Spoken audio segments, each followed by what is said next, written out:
नमस्कार।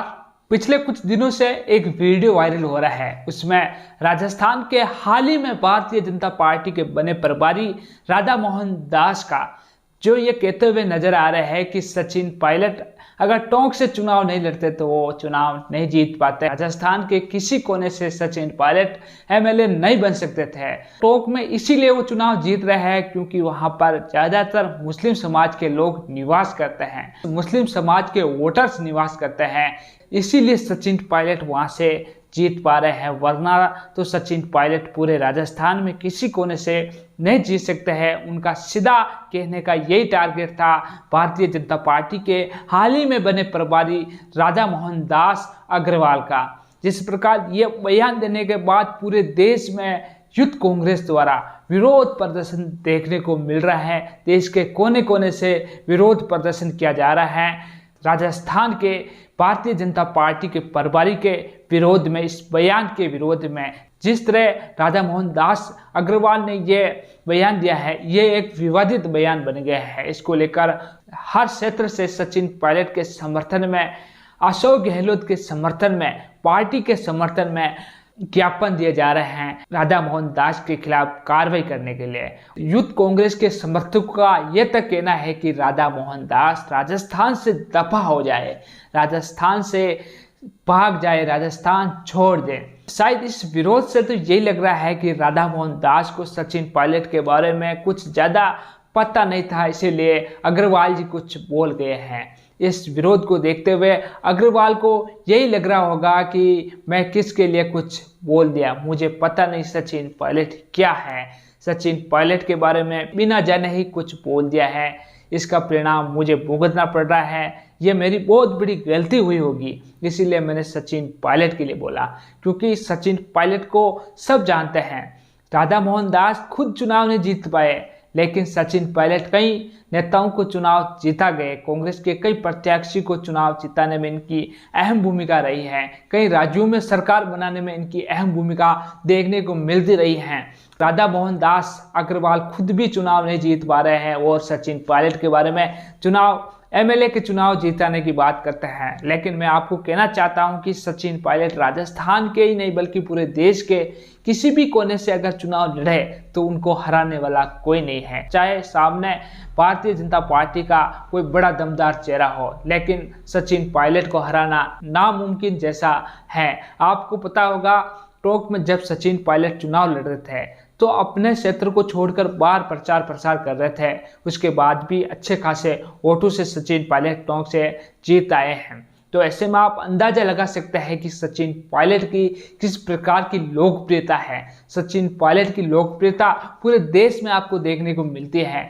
ये अग्रवाल जी अभी हाल ही में प्रभारी बने, इनको शायद पता नहीं है सचिन पायलट क्या है, सचिन पायलट क्या कुछ है, राजस्थान में उनका क्या प्रभाव रहता है। वो तो ऐसे ही बोल गए हैं जैसे कि कोई नॉर्मल हर पार्टी के हर विपक्ष पर हमलावर बनते हैं, वैसे ही अग्रवाल जी शायद सचिन पायलट पर हमलावर बन गए। उनको पता नहीं था कि सचिन पायलट की लोकप्रियता इस प्रकार पूरे देश में देखने को मिलती है, राजस्थान में देखने को मिलती है।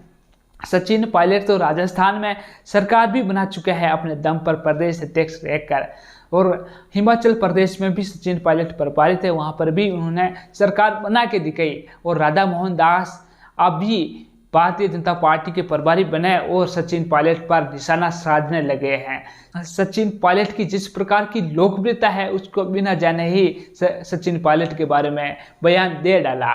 उस बयान से पूरे देश में खलबली मच गई है। उस बयान की वजह से पूरे देश में विरोध प्रदर्शन किया जा रहा है राधा मोहन दास अग्रवाल का, प्रभारी भारतीय जनता पार्टी के। अब ये तो साफ हो गया है कि आने वाले टाइम में आपको ये कभी नहीं देखने को मिलेगा कि भारतीय जनता पार्टी के प्रभारी राधा मोहन दास सचिन पायलट के खिलाफ कुछ बोले। अगर सचिन पायलट के खिलाफ जो भी बोलेंगे आप सोच समझ कर बोलेंगे, क्योंकि सचिन पायलट के खिलाफ एक शब्द बोलने का परिणाम, इतना बड़ा परिणाम भुगतना पड़ रहा है। तो आप देख सकते हैं कि भविष्य में आपको क्या लगता है कि ये बोल पाएंगे।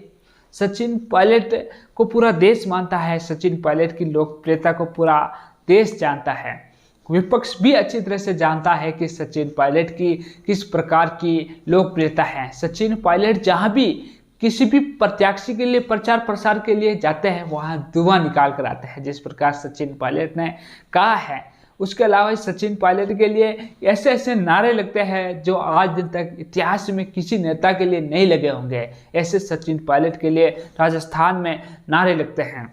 राजस्थान के युवा तो सचिन पायलट को अभी से ही अपना मुख्यमंत्री मान चुके हैं और राजस्थान के युवा लगातार सचिन पायलट के आदर्शों पर चल रहे हैं, सचिन पायलट के तरीकों को अपना रहे हैं। जिस प्रकार सचिन पायलट ने शिक्षा ग्रहण करने के बाद वो चाहते तो बहुत बड़ा मुकाम हासिल कर सकते थे, बिजनेसमैन बन सकते थे दुनिया के टॉप, लेकिन सचिन पायलट ने लोगों की सेवा करना चुना, सेवा का रास्ता चुना था। सचिन पायलट की जिस प्रकार की पवित्र राजनीति है वैसी राजनीति शायद ही पूरे देश में आपको कहीं देखने को मिलती होगी। सचिन पायलट कभी किसी नेता के बारे में गलत नहीं बोलते हैं।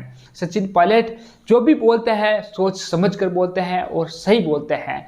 जो सचिन पायलट बोलते हैं वो सीधे विपक्ष के दिल पे लगती हैं। सचिन पायलट साफ छवि के नेता माने जाते हैं, इसीलिए राधा मोहन दास को इस प्रकार की भाषा का उपयोग नहीं करना चाहिए था। सचिन पायलट के बारे में ऐसा नहीं बोलना चाहिए था। सचिन पायलट की लोकप्रियता को खत्म करना चाहते थे, लेकिन खुद की लोकप्रियता खत्म हो गई है। आज राधा मोहन दास को राजस्थान छोड़ने की नौबत आ गई है। अगर राजस्थान में कांग्रेस की सरकार होती तो क्या होता आप देख सकते हैं। भारतीय जनता पार्टी की सरकार है, राधा मोहन दास को बचा लेंगे। कांग्रेस के यूथ कांग्रेस के कार्यकर्ताओं पर लाठीचार्ज भी कर रहे हैं भारतीय जनता पार्टी की यह सरकार, लेकिन कब तक ये चलेगा यही देखना रहता है सचिन पायलट के खिलाफ। जिस प्रकार राधा मोहन दास अग्रवाल ने बयान दिया है उसका जवाब तो उनको मिल गया होगा। अब तो शायद उनको एहसास हो गया है कि मैंने कुछ गलत बोला है, मुझे सोच समझकर बोलना चाहिए था कि सचिन पायलट क्या है। अभी मुझे पता चल गया है सचिन पायलट क्या है। अभी मुझे लगता है कि राधा मोहन दास अब कभी सचिन पायलट के खिलाफ नहीं बोलेंगे, गलत नहीं बोलेंगे सचिन पायलट के खिलाफ, क्योंकि सचिन पायलट ने एहसास करा दिया बाजू है किसमें है दम। तो साथियों, इन सब को लेकर आपकी क्या राय है? क्या राधा मोहन दास ने जो भी बोला है सचिन पायलट के लिए वो सही बोला या गलत? कमेंट सेक्शन में जरूर लिखें। और आपने अभी तक हमारा चैनल सब्सक्राइब नहीं किया तो जल्द ही सब्सक्राइब कर दें, बेल आइकन को दबा दें। इस वीडियो को ज़्यादा से ज़्यादा लोगों के साथ शेयर करें। धन्यवाद।